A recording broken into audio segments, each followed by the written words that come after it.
Em nosso estudo de hoje é a lição 30 do livro da Esperança, Beneficência e Justiça. E como vós quereis que os homens vos façam, da mesma maneira lhe fazei vós também. Evangelho de Lucas, capítulo 6, versículo 31. Começai vós por dar o exemplo, sede caridosos para com todos indistintamente, esforçai-vos por não atentar nos que vos olham com desdém e deixai a Deus o encargo de jazer toda a justiça, a Deus que todos os dias separa no reino o joio do trigo. Capítulo 11, texto 12 do Evangelho segundo o Espiritismo. Examinando a beneficência, refletamos na justiça que a vida nos preceitua ao senso de relações. Sem ela é possível que os melhores empreendimentos sofram a noda de velhas mentiras cronificadas em nome da gentileza.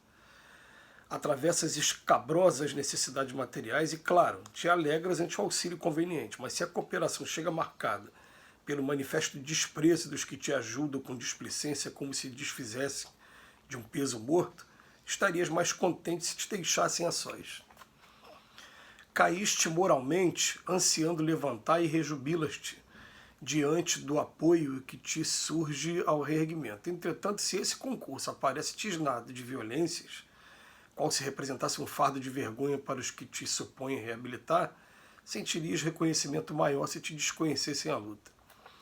Choras nas crises de provação que te fustigam a existência e regozijas-te quando os amigos se dispõem a ouvir-te o coração faminto de solidariedade, mas se pretendem consolar-te repetindo apontamentos forçados como se fossem para eles um problema que são constrangidos a suportar por questão de etiqueta, mostraria mais ampla gratidão se te entregasse ao silêncio da própria dor. A justiça faz-nos sentir que o supérfluo de nossa casa é o necessário que falta ao vizinho, que o irmão ignorante tombado em erro é alguém que nos pede os braços e que a aflição alheia amanhã poderia ser nossa. Beneficência, por isso, assume o caráter de dever puro e simples. Recomenda-se a regra áurea: faze aos outros o que desejas que seja feito. A sentença quer dizer que todos precisamos de apoio à luz da compreensão, de remédio que se acompanhe de enfermagem e de conselho com base na simpatia.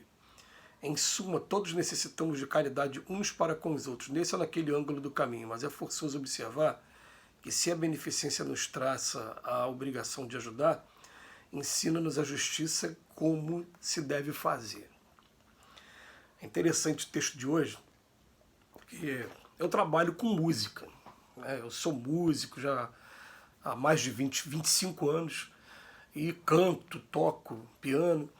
E eu sempre costumo dizer no trabalho musical que é muito melhor você tocar para um grupo pequeno que está te dando atenção, está ouvindo suas músicas, está pedindo música, está participando, você vê que a pessoa está se divertindo, do que às vezes tocar para uma casa muito cheia em que as pessoas não estão dando muito atenção.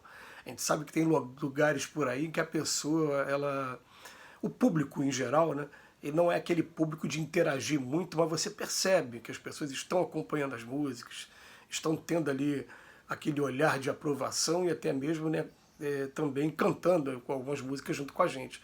Esse é o pagamento maior do músico.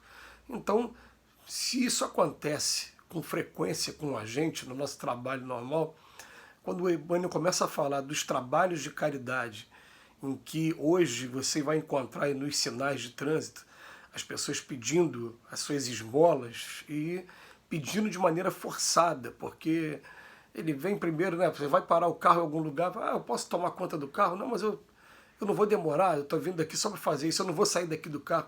Então você pode me dar... Tanto ele insiste, vai pedindo, e chega uma hora que realmente, né, a gente tem que estar se policiando muito com o nosso sentimento, para a gente não entrar naquele sentimento de, tá perturbando, né, e acabar, junto com qualquer doação que saia de nossas mãos, vir uma energia bem amarga, bem complicada também.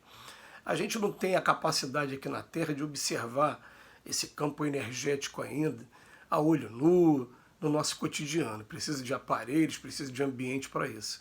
Mas a própria obra de André Luiz e até os relatos também do próprio Chico Xavier, já que a gente está na proposta de estudar os livros escritos por ele através de Emmanuel, eles relatam para a gente, né, os dardos mentais.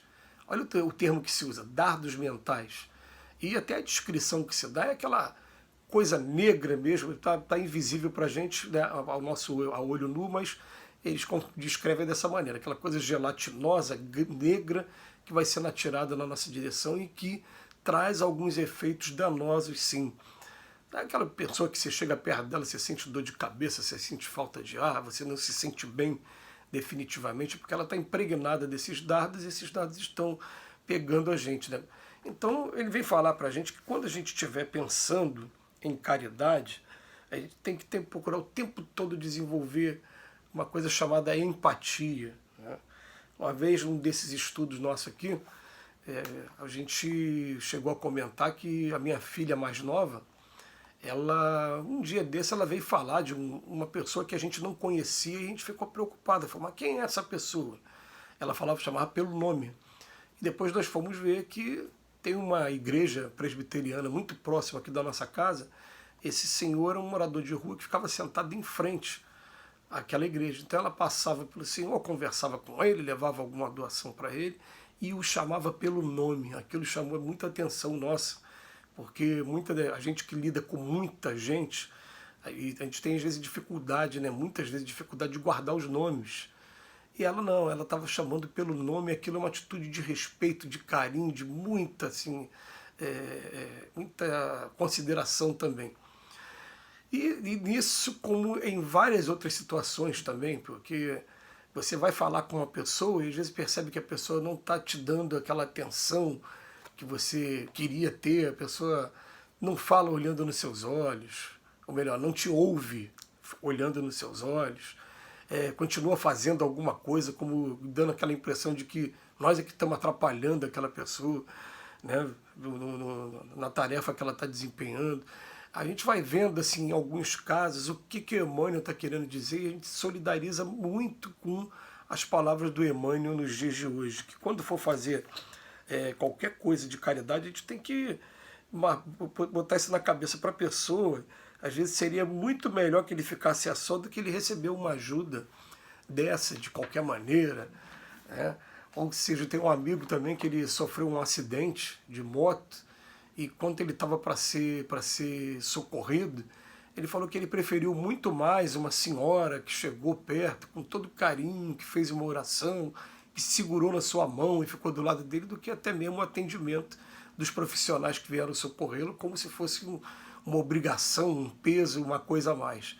Que quando o pessoal mesmo da ambulância chegou, ele falou, poxa, foi uma decepção muito grande, porque naquele momento ali, embora a gente saiba que essa é uma profissão que só pega realmente situações complicadas, mas naquele momento a pessoa está passando por um momento difícil. E nos momentos difíceis a gente sabe quem é que chega na gente, trata a gente bem e não trata bem, né? Então o Emmanuel, ele tem essa preocupação, né, diz que a sentença quer dizer que todos precisamos de apoio à luz da compreensão, de remédio, mas também de enfermeiro, de conselho, mas com base na simpatia, né? Então vai chegando o momento da nossa vida que a gente realmente procura andar assim, embora tenha as críticas aí contra a esmola. Lembro até de uma música antiga que falava que a esmola ou mata de vergonha ou vicia o cidadão. A gente começa a andar assim com alguma coisinha dentro do carro, ou então dentro do bolso, para se tiver uma oportunidade, você faz uma doação, mas junto com aquela doação que saia do nosso coração realmente aquele bom sentimento, aquela vibração boa que faça até diferença na vida daquela pessoa, porque o que a gente precisa é o tempo todo entender o que passa aquela pessoa. E às vezes, muitas vezes, é apenas um pequeno gesto, uma pequena atitude, um sorriso, uma simpatia, muda completamente o dia daquela pessoa. Então a gente fica pedindo aqui em nossas orações a Jesus, a Deus, ao nosso anjo da guarda, aos nossos amigos aqui do plano espiritual, para nos ajude para que a nossa indiferença moral, que é o maior vício dessa nossa geração, segundo lá o capítulo 11 do Evangelho segundo o Espiritismo, ele fala para a gente que ela não me torne frio e que eu possa estar sendo utilizado como um instrumento na mão desses espíritos amigos quando as situações, as circunstâncias se apresentarem. Que Jesus nos abençoe hoje e sempre e perdoe a emoção das palavras.